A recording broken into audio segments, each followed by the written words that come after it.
یہ برادران اسلام رب کائنات پاک قرآن دی آواز آئی میرے خالق کائنات نے فرمایا وَإِلَٰهُكُمْ إِلَٰهٌ وَاحِدٌ لَا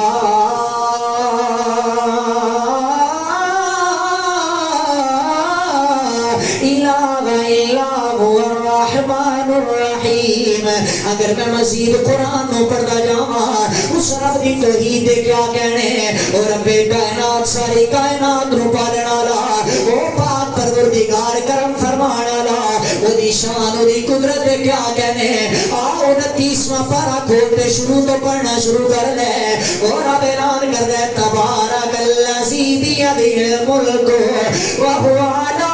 کل شیء قدیر۔ اللہ سنے تیری ہور شان کی ہے، اللہ کہتا ہے میں زندگی تے موت دینا والا اور کسے نو مصیبت دینا والا میں رب، کسے نو خوشیاں دینا والا میں پروردگار۔ اللہ کہتا ہے کسے دے زندگی دا فیصلہ کرنا والا میں رب، اللہ کہتا ہے کسے نو موت دی آغوش دے اندر ہمیشہ واسطے سنا دینا والا میں رب۔ اللہ دا قرآن سنا وا رب اعلان کرتا ہے الذی خلق الموت والحیات لیبلوکم ایکم احسن عملا۔ اور ربا تیری شان دے کیا کہنے اللہ سنے تیری شان کی ہے۔ اللہ کہتا کدی میرے قرآن نو پڑھتے صحیح نا آ جا میری بارگاہ چو بھٹکنا لیا آ جا کدی میرے قرآن دی سٹڈی تے کرنا۔ اللہ کہتا کدی اپنے رب دی شاناں نو تے پہچاننا اور رب پیا اعلان کردا ہے اللہ کہنا لا تانوں تے پیدا کرنا والا میں او تانوں تے پالن والا میں پروردگار۔ اللہ کہتا ہے آ میری شان سن لے قل هو اللہ احد اللہ الصمد لم یلد ولم یولد ولم یکن له کفوا احد۔ سادہ جی دا ترجمہ رد کرتا جاواں اللہ کہتا ہے تانوں تے پیدا کرن والی رب دی ذات ہے۔ اللہ کہتا ہے آ کدی میری شاناں تے بھی غور کرنا میں او رب جنہیں نہ کسے نو پیدا کیتا ہے نہ اس رب نے کوئی پیدا کرنا رائے۔ حضرت حبیب ابن زید رضی اللہ تعالیٰ عنہ میرے آقا دی بارگاہ در تشریف فرمانے آنکھوں آدھی دھرتی پہ بین والے مسلمانہ کنی غور تے کرنا۔ حضرت حبیب نو حکم آیا ہے آقا جناب اعلیٰ جاؤ کنی مسلمہ قذاب دی بارگاہ دے اندر اس مسلمہ قذاب دے کول جا کے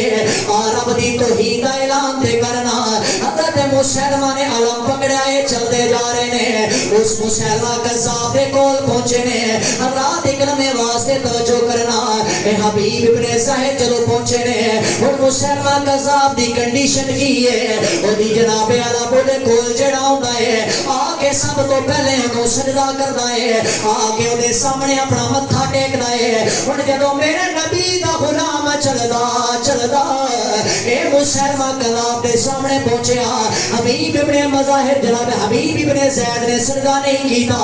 آپ نے اپنا سر بلند کیتا علم نو سور دے نال زمین تے گاڑیا اے سینہ چوڑا کر کے کہن لگے آکھن لگے میرے رب دی توحید دا انکار کرنا لیا میرے نبی دی رسالت دا انکار کرنا لیا سن لے او ربی کے نبی کے جدو اتنی آواز بلند تے حبیب ابن زید رضی اللہ تعالیٰ عنہ بول کے کہن لگے آکھن لگے تیری بارگاہ دے اندر جڑا ہوندا ہے او آ کے سب تو پہلے تینوں سجدہ کردا ہے آ ویکھ لے محمد دے نوکر دا رنگ وکھرا ہے وہ بول کے کہنے لگا تینوں کسی نے تمیز سکھائی نہیں اور تو میری بارگاہ دے اندر آیا کہ سجدہ نہیں کیتا اور جدو اتنی آواز انہیں بلند کیتی ہے میرے نبی دا نوکر بول کے کہنے لگا آکھنے لگا سن لے وہ پہلے تیرے کول آن والے ہونے وہ سانو رب دا در میٹھے محمد نے دسیا ہے سانو رب دا در میٹھے محمد نے دسیا ہے مسلمہ قذاب بول کے کہنے لگا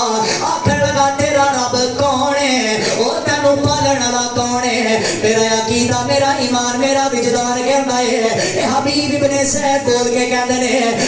سن لے میرے رب دی شان ہے وہی تو ہے جو نظام ہستی چلا رہا ہے وہی خدا ہے وہی تو ہے جو ہستی چلا رہا ہے وہی خدا ہے دکھائی بھی جو نہ دے نظر بھی جو آ رہا ہے وہی خدا ہے فرمایا وہ ایک اور رب ہے جڑا سب نو پالنا لے میں تیری بارگاہ اندر سجدے کیوں کراں او مینوں جھکان دا ڈر میرے مصطفیٰ نے رب دے سامنے دتا ہے حضرات ایک لمحے واسطے غور کرنا ارے تساں تے میں کسی وڈیرے دے سامنے جھک گئے ارے تساں تے میں امریکہ دی طاقت دے سامنے جھک گئے ارے تساں تے میں یورپ دے اگے جناب اعلیٰ اپنی زمین نو جھکا لیا حالانکہ میرے نبی نے فرمایا ترمذی شریف دی حدیث پاک ہے سرکار نے فرمایا اگر بندہ مومن اپنے رب دی بارگاہ اندر اپنا سر جھکا لوے سرکار فرماندے نے اللہ دی بارگاہ اندر جھکنا تیرا کم ہے او تینوں عزت عطا